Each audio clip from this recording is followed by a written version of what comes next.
topics. Okay. What we got?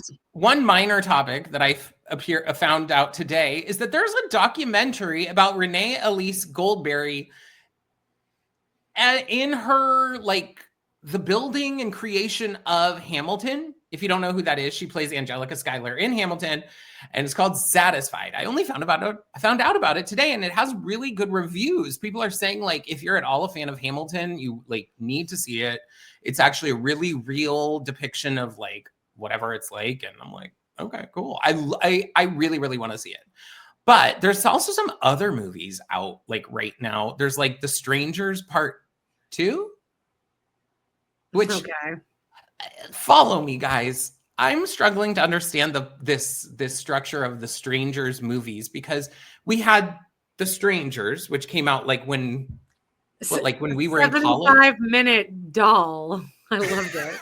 I'll never forget how short that movie is and how that shit came out forever ago. I mean, it had Liv Tyler in it, for fuck's sake. Yeah. I mean, who I love. Who's the guy? Is it Ben Affleck? I don't think so. I think he was too famous for that. It was someone. But that came out forever ago, and then they subsequently had sequels to it. Well, like a year or two ago, maybe, I can't remember exactly when, they came out with the reboot of The Strangers. Okay, well, fine, but then you named it The Strangers, which we already had The Strangers. This leads into one of my moans of the world, is the lack of creativity in naming of anything, actually, and especially in movies. If you're doing a reboot, why are we just calling it the same thing as it was before, but you're not telling exactly the same story? So then is it the same thing? Now they've come out with the sequel to the reboot. It's now called The Strangers Chapter 2. But there's already The Strangers Part 2. Are you going to see this? It got terrible reviews. It actually got like a 15. It has, I think, a 15%. I think so me I and probably Justine are going to see The Smashing Machine next week.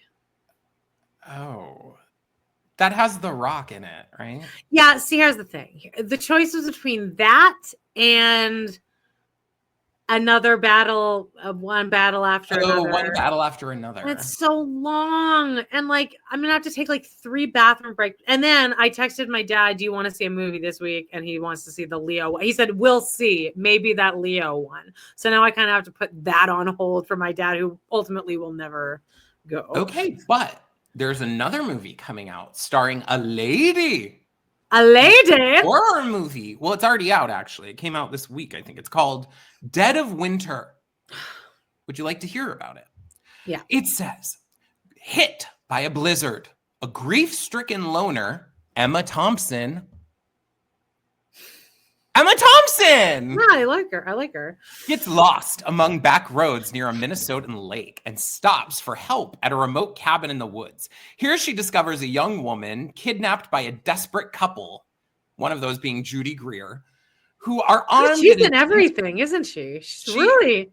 I love Judy Greer. Real stunning career. Yeah, she's great. I mean, she was in Jawbreaker, wasn't she? The Descendants. I don't know why I said that one. She's in the Jurassic World movie, like randomly. She is in the Descendants. Who's Paul Thomas Anderson? I think does that. That's what I was thinking. She was in Jurassic World, like as like the mother of the yeah, kid. but like good for you. And what was she just in? The Long Walk. She's the mom in The Long Walk. She's in Arrested Development, of course. Well, she's actually pretty funny. I like her. So funny. Basically, isolated and without cell service, the unlikely hero realizes she is the woman's only hope of survival. So Emma Thompson, I guess, has to like beat up these murderers who are trying to kill this woman. You know what? I'll go see this and I think we need to be supporting more movies that have ladies in them. In fact, there's another movie that came out with what's her name? Squibb. Oh. There's a movie that I want to see. Do you know what that's about? No. It's like the woman who wasn't there. I don't know if it's 9/11, but it's like she says Eleanor the Great, right? Yeah. Wait, hang on. Let's look up the plot of that. It's like her saying that she was somewhere where she actually wasn't. The Holocaust, maybe? Is that right? I think she says that she was in the Holocaust and she wasn't. Wait. Yeah. That can't be right. Hang on, let me. That just seems like a heartwarming, like Yeah, okay. An elderly woman named Eleanor loses a lifelong friend and then accidentally stumbles into claiming her friend's real-world Holocaust story as her own. It's a little bit of Dear Evan Hansen in there, too. Okay. That isn't... let's see. I like that. I Oh, could I see love that. it. That might be a comedy of errors thing then, because it's like, oh, but that'd be sad. You know who directed that? Who? Scarlett Johansson. Oh, yeah. It's her first film. I would see that too, but it's I again like her. June Squibb. She did that movie. Tammy or something? You loved it. I was obsessed. You I kept talking about it. Where she's on the motorcycle, right? She's in a scooter. Oh, a scooter. Okay. She's like but in it's like the hover round. The picture scooter. looks like that. A motorcycle chick, yeah. And Thelma, I think is Thelma. Yes. Thelma? Yeah. I really like that. I cried because there's a point when she's running in a field and she falls down, and I don't want to see an old lady falling down. I don't want to fall down. Oh, you know what? Speaking of falling down, went to the ankle appointment yesterday. They looked at my scan from my last cortisone shot, and they're like, the arthritis between your bones and the joints is so bad that now your bones are starting to form minuscule triangle crystals to try to like fight off. Oh my God. And I was like, all right. Hey, you know what you guys can do to help Amanda here? Hit subscribe, hit like, hit share. Poor thing. This ankle. It sucks. Could you guys also join us on our Patreon? We didn't mention it. Patreon.com/podinthecity. We just recorded an episode of Drag Race All-Stars 2. We also do Smash, Vanderpump Rules. All kinds of stuff over there. Other random shit. Keith Urban and Nicole Kidman, I guess, were still married or still together because now they're getting broken up. Also, I mean, that's all I really cared about that. We do want to talk a little bit about Vanderpump Rules stuff because Scheana Shay, so good, kind of shot herself in the foot. I also want to talk about that girl that fainted, by the way, at Forest Hills. Lola, is it Lola Tongue? That's not right, is it? It's Lola Young, I think. Lola Young, okay. Or is it Tongue? I don't remember. There's a cricket in my house, guys. If you can hear the cricket. I can't. We can't. It's not Lola Tongue. Lola Tongue is, I think, in. She's in The Summer I Turned Pretty. But okay, it's Lola something. Okay, Lola fainting. Because I'm too messy. No, Lola Young. Yeah, you're right. It is Young. Okay, there we go. Okay, so a lot of random stuff has happened. I mean, this is all to lead us up into our our thing. But let's talk about Scheana first, and then I do want to talk about Lola Young, though. Tell us about Scheana. Okay, Scheana. What do you know about Scheana? Because you know this better because you know the bridges of I don't know any of the housewife stuff. But Tamra was on Watch What Crappens with some other housewife person. Tamra Judge from OC and Adriana, I think is how you say it, from Miami. I've watched all those seasons, know all of it. Tamra was asked, who do you have beef with at BravoCon? And who's the person you're least excited to see? Yeah. Who is the person you're least excited to see? And she says, Scheana Shay. And Andy's like, oh, really? And what was the reason that she said? So I thought you'd know more of the background. It's just all it's podcasty stuff. Adriana, her reasoning was that she says that Scheana got in between her and Captain Jason from below deck. Oh yeah, because Scheana will check in. She has everyone's number and location, and Scheana will be like, "Oh, I just want to make sure that everything's okay between you and Scheana is the type of girl that if she can't get the guy, she will shit on your possibilities of she would rather ruin you being with him. She wants to be with Captain Jason, obviously. And she's stuck with her deadbeat dad husband, just saying it like it domestic is. Abuser. According to court documents, etc. And his own mouth too, also. I mean, and so she there's people like that who are they'll sabotage other people's good things because haters have the good thing. And so also, did you see that she's not doing the Valley? She's cut off. I was gonna say she recently wrote a book, right? A book backfired on her there, eh? Where she really laid some stuff out that she probably shouldn't have. No, she thought the Brock cheating storyline would be enough, but you can't piss off production just because your husband cheated on you doesn't negate that you really spilled some tea. I think too, they also don't like that she hid that from production. She manipulates and whatever. So it has now come out that she was supposed to be on the Valley, and she's been like fully sacked from the Valley. Like she's not going to be Has not been filming, like confirmed by all. Like Scheana hasn't been in a single filmed event, but Schwartz and Lala are like always together. I don't think they're dating, obviously, but like they're always they're like a little tag team, and I kind of like that dynamic a lot. I don't mind them. I find Lala insufferable. Yeah, I love Lala. I can't stand Lala, but whatever. She recently had some drama, some stuff where she posted a video of her daughter cussing or something. Oh, really? And then she's yelling at her, not yelling at her daughter, but like reprimanding her daughter for doing that and saying, we don't do that here and whatever. And the comments online are like, well, she did this to show like that Randall's such a bad dad and like she's a lot like, and most people under it are like, why would you post this? Why would you ever post this? Oh yeah, that is, yeah. Why would it's very invasive, and like, why are you putting your daughter like in this position? And I'll just say, I don't like Lala because she married Randall and tried to gaslight us into thinking that it was because she loved him. You know what's unfortunate with Lala is she should have waited to write her own book until after her and Randall had their falling out, because this happened in Kale Lowry's book from Teen Mom too. You can't write your book when you're newly married to someone, because you ultimately are going to have to Britney Spears' book is like this too. You can't your book is now going to have to end with you in this happy marriage and Javi's the greatest, and what's Britney's ex's name? He's the greatest. We have a great marriage. And Lala's book, most of it is about how great Randall is and how hot he is and how he's her best friend, soulmate. And like, so that's the book. This is where I can't. And now I do have personal experience with gold diggers lying and not being forthcoming with what their intentions are, which to me, you know what? Don't hate the player, hate the game. I have no problem with you being I think being a gold digger is perfectly fine, but I also think if you're gonna be, you might as well just say you are. People are watching. People have eyes and brains. They can see you're gonna choose Randall. Anyway, I'll leave it at that.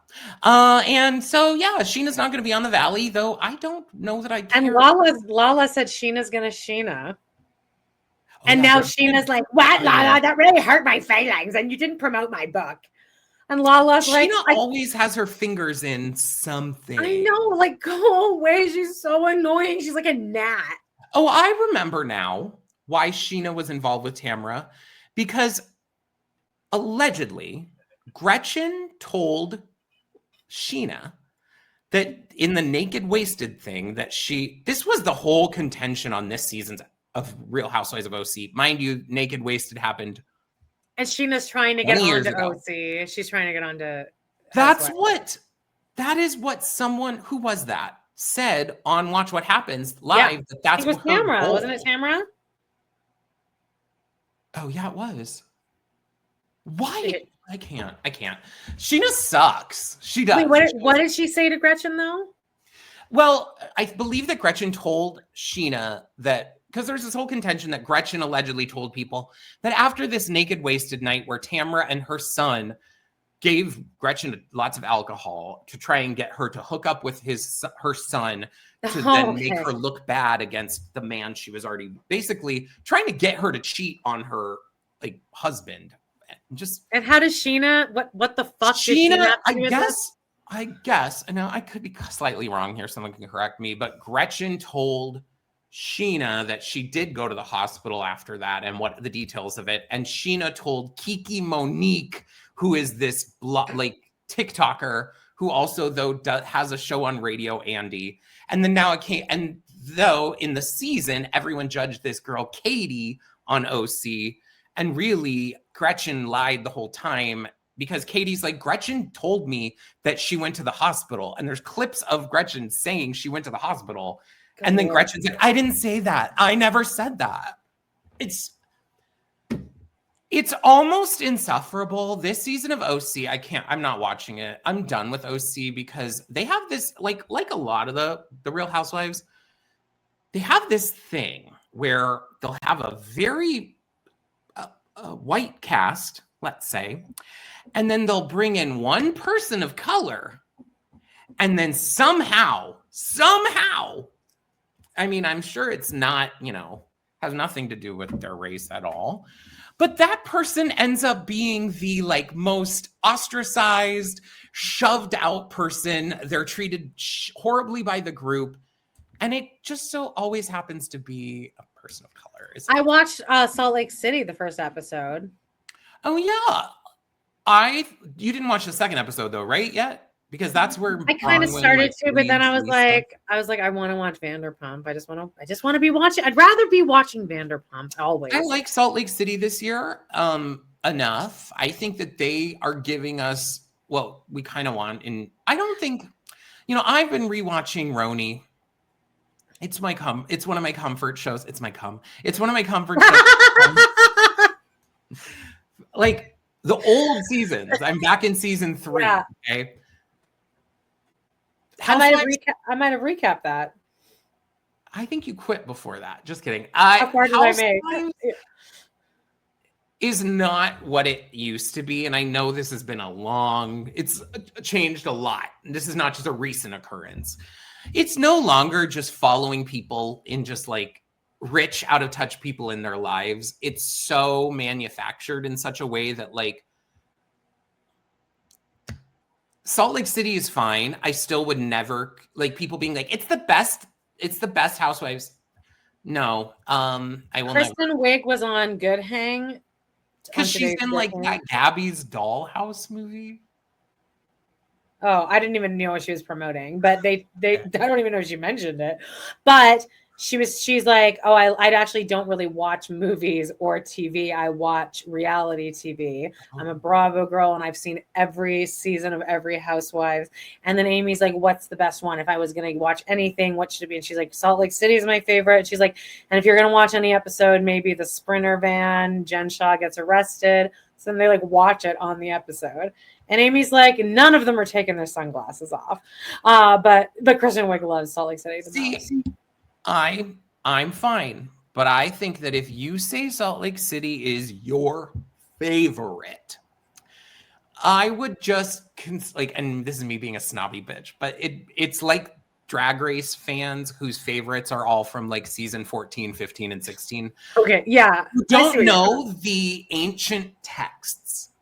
Kristen Wiig, I love you, but you need to go back and get acquainted with the texts. She says she's seen everything. Amy's like, I'm scared to jump in. And SLC then is your favorite, would you? Well, she's allowed to like whatever the fuck she wants. Oh, okay, sure. Let us know in the comments, guys. What do you think?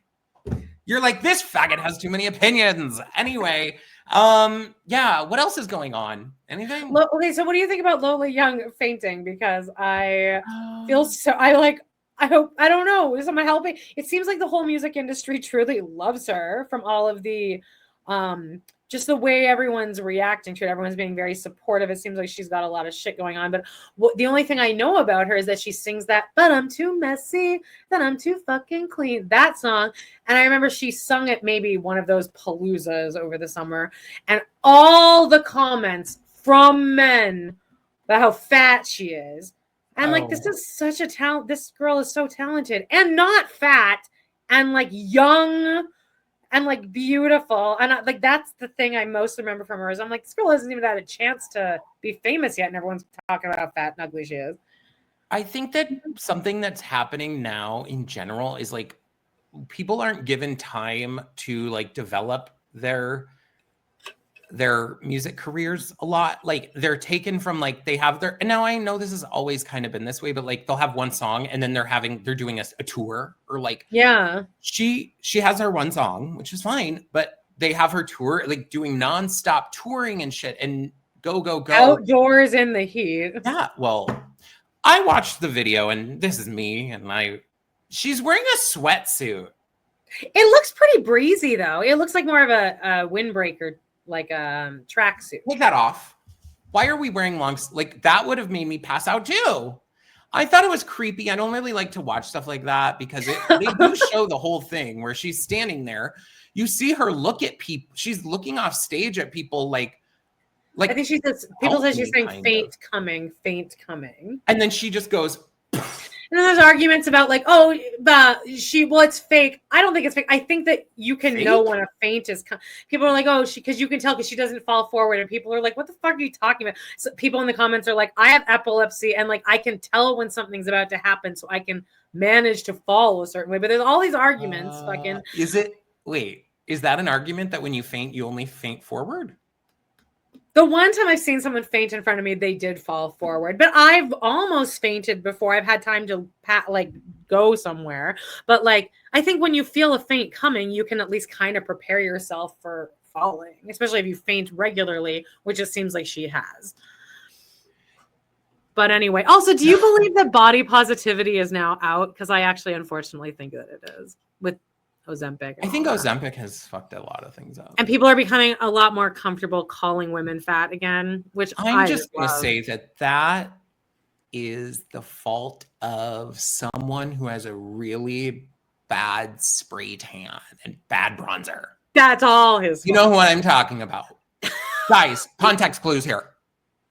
Everything, not everything, but the overall hatred and vitriol that's all around, whether it's about fat people, whether it's about ugly people, whether it's about disabled people, whether it's about gay people, people of color, women, anything. When you have people as like that are in positions that are supposed to be like role models in a way, just like, did you see, I mean, you probably don't give a shit, but like there was this golf tournament and I can't remember what it was, but just the Open? I don't think it wasn't the US Open. I think it was something. Maybe it was the US Open. Someone correct me. Okay. But yes, but our president made an appearance there at it. Oh, I think did he get booed? Yeah, booed though, right? What? Didn't he get booed? I think it actually turned the audience really like psycho, where they like were screaming. Like if you guys ever been to a golf match, it's like you're supposed to be silent. They're screaming "fuck you" at the players who weren't from the US. So like a very famous player, Rory McIlroy, he's like won the US Open and the Masters and he's very accomplished. He himself, there's videos of him yelling at the crowd, "fuck you," like because they're screaming at him, throwing things at his family.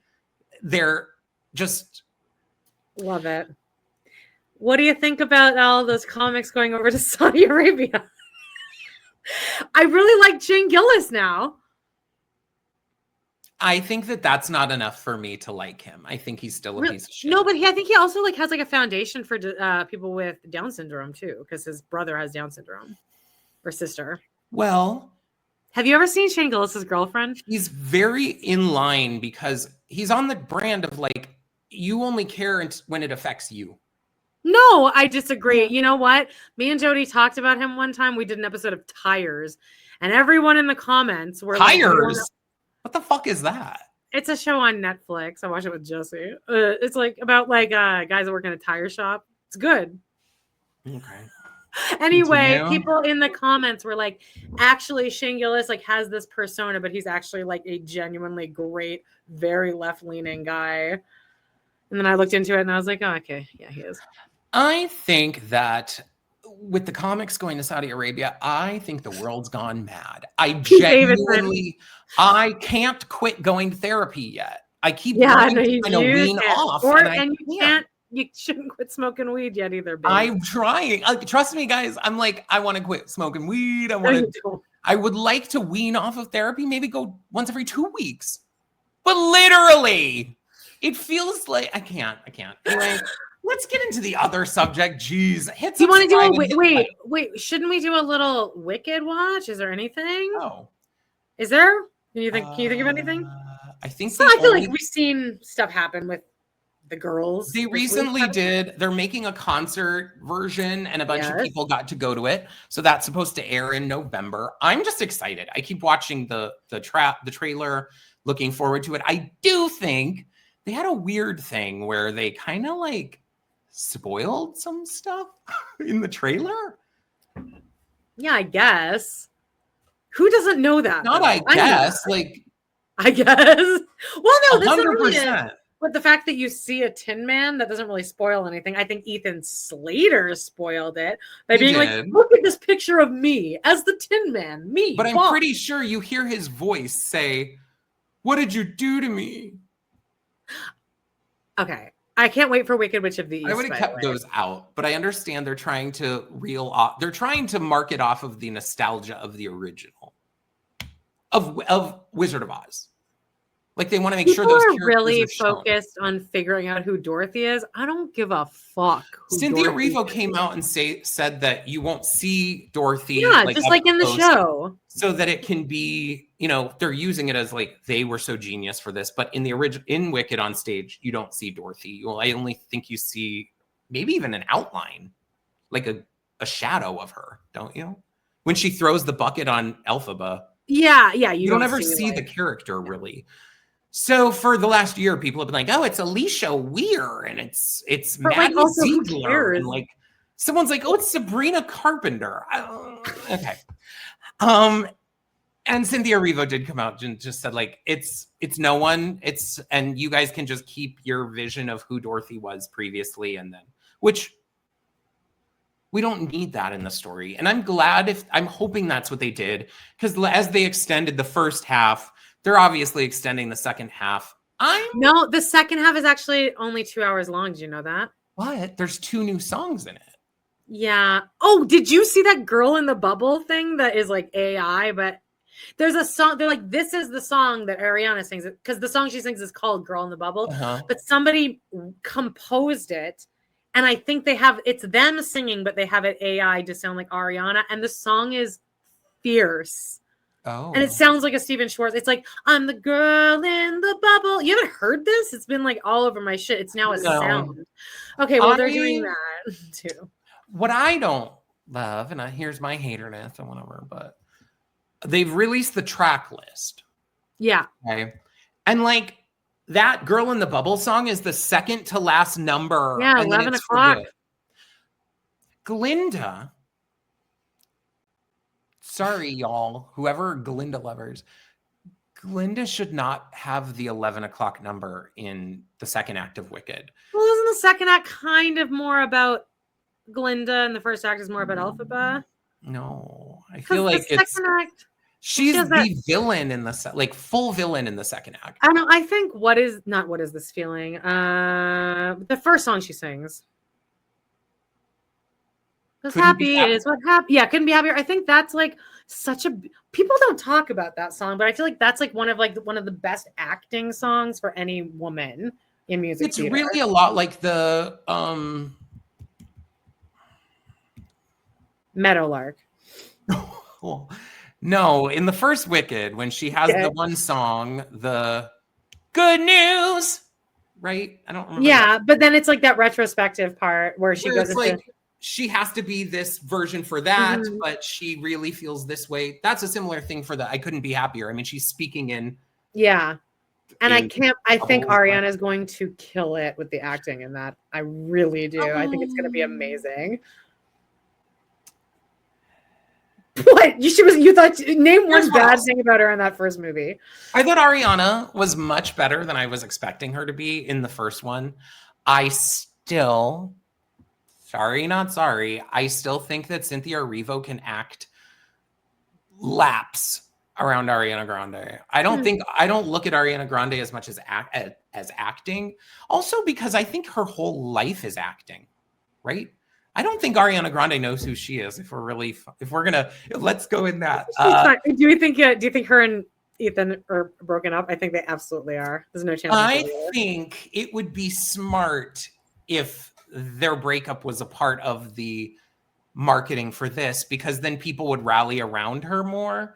Oh, maybe closer to Oscars.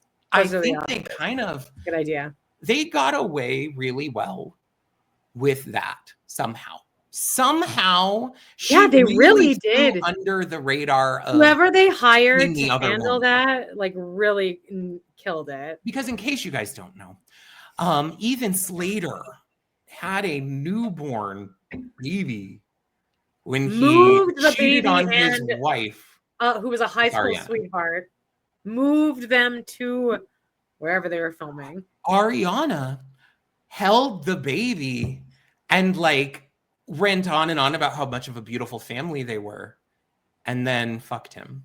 And It's Ethan's fault more than it's Ariana's fault, John. it's both their fault, I think. Not equal. Ethan's, and he's gonna get his comeuppance, and I can't wait to see it. I think he already You is. little Like, man. Yeah. okay.